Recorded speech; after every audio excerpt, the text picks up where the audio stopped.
Olá, pessoal. Bom, vamos continuar a falar sobre calcular limites usando as leis do limite. Então, a gente viu algumas propriedades nas aulas anteriores, né? E concluímos algumas coisas, como, por exemplo, o limite de x elevado a n, quando x tende a é igual a elevado a n, por exemplo. Né? O limite do produto de duas funções é igual ao produto dos limites das funções. Vimos várias propriedades e resolvemos alguns exemplos envolvendo essas propriedades.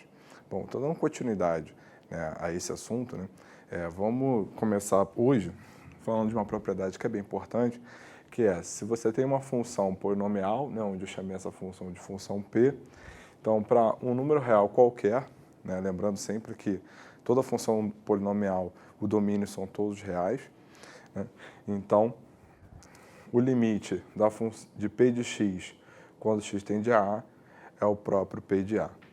Tá? Então, isso que a gente diz de uma substituição direta. Tá? Bom, de fato, né, isso usando o que a gente já sabe, isso é bem fácil de justificar pelo seguinte. Então, vamos provar.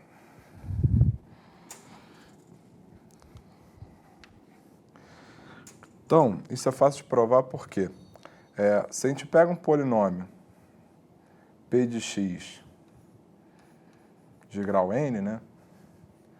Então, esse P de x ele é a n vezes x elevado a n, mais a n menos 1 vezes x elevado a n menos 1, mais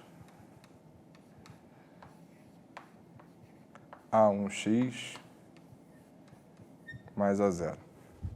Tá? Tô pegando um polinômio genérico aí. Então, o que a gente quer é o quê? O que a gente quer é o limite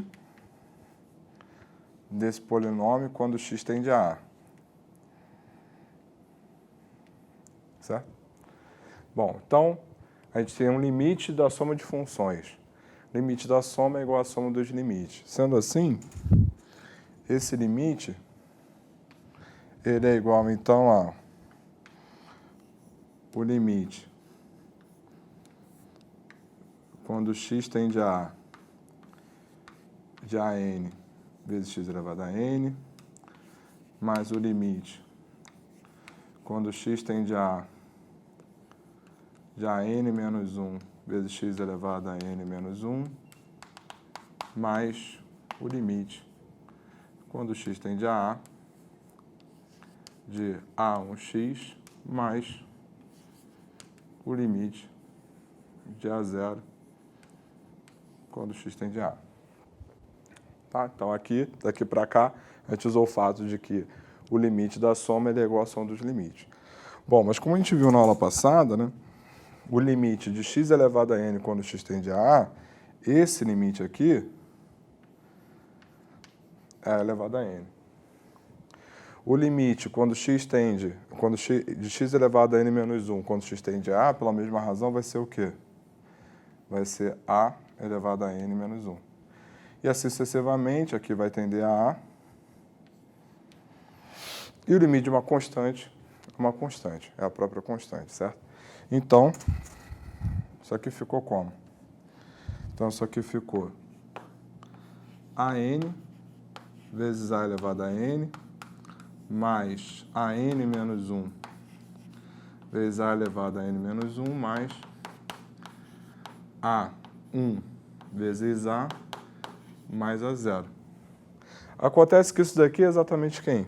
Isso daqui é exatamente o P de A. Então, repare que, né, para qualquer polinômio, o limite do x tendendo a qualquer número real, basta você pegar e substituir no polinômio a variável pelo valor que você quer, por onde o x está tendendo no limite. Certo? Então, como queríamos demonstrar. Tá. Então, a gente meio que já usou isso no último exemplo que a gente resolveu. Né? No nosso limite, a gente separou o polinômio que a gente resolveu, né, na soma dos limites e calculamos os limites separadamente. Então, o que a gente fez agora foi oficializar isso, digamos assim. Né? Foi, por meio dessa proposição, mostrar que, de fato, você sempre pode fazer isso para uma função polinomial. Certo? Então, vamos ver agora um outro exemplo. Bem, No próximo exemplo que a gente vai resolver, a gente tem o limite dessa função aqui, né? X ao cubo mais 2x ao quadrado menos 1 sobre 5 menos 3x. Tá? Isso que a gente chama de uma função racional, ou seja, uma função que é uma divisão de dois polinômios. Tá?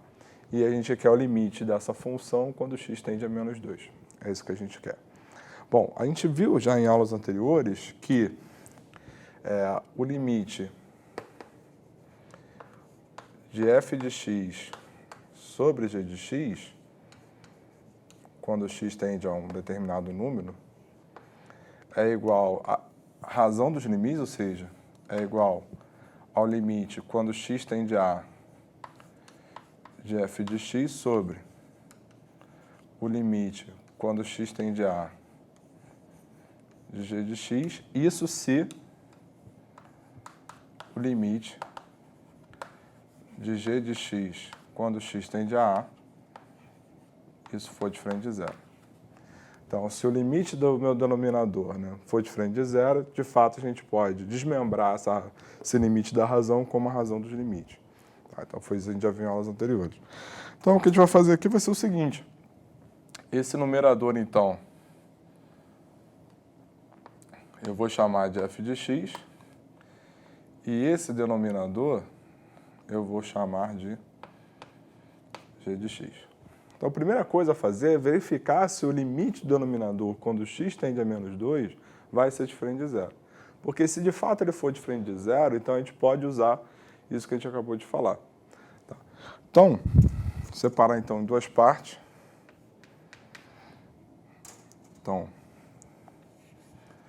o limite, quando x tende a menos 2, de 5 menos 3x. Bom, então pelo que a gente acabou de ver, né, isso aqui é uma função polinomial. Então o limite dessa função polinomial quando x tende a menos 2 é a mesma coisa que o p de menos 2, né, onde o p é esse polinômio aqui. No caso aqui vai ser o g de menos 2, né, porque a gente chamou de g. Então isso daqui vai ser igual a 5 menos 3 vezes menos 2. Acontece que menos 3 vezes menos 2, isso daqui dá 6. Logo 6 mais 5 é igual a 11. Então, esse limite do denominador é diferente de zero, então a gente pode usar essa propriedade. Tá, então, agora o que eu vou fazer vai ser o quê? Porque agora eu vou calcular o limite, então, do denominador. Então, o limite, quando x tende a menos 2 de x ao cubo mais 2x ao quadrado menos 1. Então, mais uma vez, tem uma função polinomial, então basta pegar no meu polinômio e substituir o x por menos 2, que é para onde o x está tendendo. Sendo assim, isso aqui vai ficar menos 2 ao cubo, mais 2 vezes menos 2 ao quadrado, menos 1. Bom, menos 2 ao cubo, isso aqui é igual a menos 8. Menos 2 ao quadrado, isso aqui é igual a 4. E 4 vezes 2 é igual a 8. Sendo assim, simplifica. Tem, então, que o limite do nosso numerador é igual a menos 1, o limite do nosso denominador é igual a 11. Logo, né, utilizando, chama isso aqui de asterisco, né?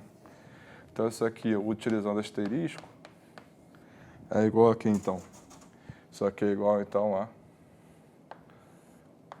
menos 1 sobre 11.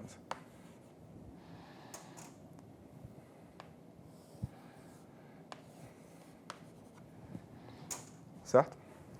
Então, dessa maneira a gente matou nossa questão. Bem, então para a gente fechar a aula de hoje, vamos falar então de uma segunda proposição, que foi algo que a gente usou, né, sem saber no nosso exemplo anterior, que é o seguinte, né? Se R é uma função racional e A pertence ao domínio de R, então o limite de R de x quando x tende a A é o próprio R de A. Tá? Bom, então, primeiro, né, se essa função, né, R é uma função racional, então a gente tem que a função R de x é um polinômio P de x dividido por um polinômio Q de x. Tá? Então, o que acontece? O domínio dessa função serão todos os valores de x tais que o nosso denominador seja diferente de zero. Certo? Porque isso aqui é uma divisão, certo? Então, a gente não pode dividir por zero. Então, o que acontece? Então, no nosso caso aqui, o domínio da nossa função R são todos os x pertencentes aos reais, tal que o Q de x ele é diferente de zero. Certo? Então, sendo assim, né? Então a gente garante que o nosso denominador vai ser diferente de zero, o numerador pode ser zero ou não. E o que acontece? O que acontece então é que quando a gente passa o limite, né? Porque no fim das contas o que a gente quer é isso aqui, né? A gente quer o limite quando x tende a A. Então, supondo que A está nesse domínio, tá? Então, o que acontece?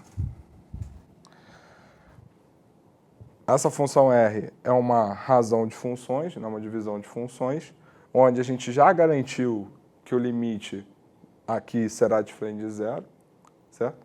Então, pelo que a gente usou no exemplo anterior, isso aqui vai ser o limite quando x tende a A de P de x sobre o limite quando x tende a A de Q de x. Então, mais uma vez, a gente usou o fato de que o limite da razão é igual à razão dos limites se o limite do denominador não for zero, tá? Que a gente garantiu aqui.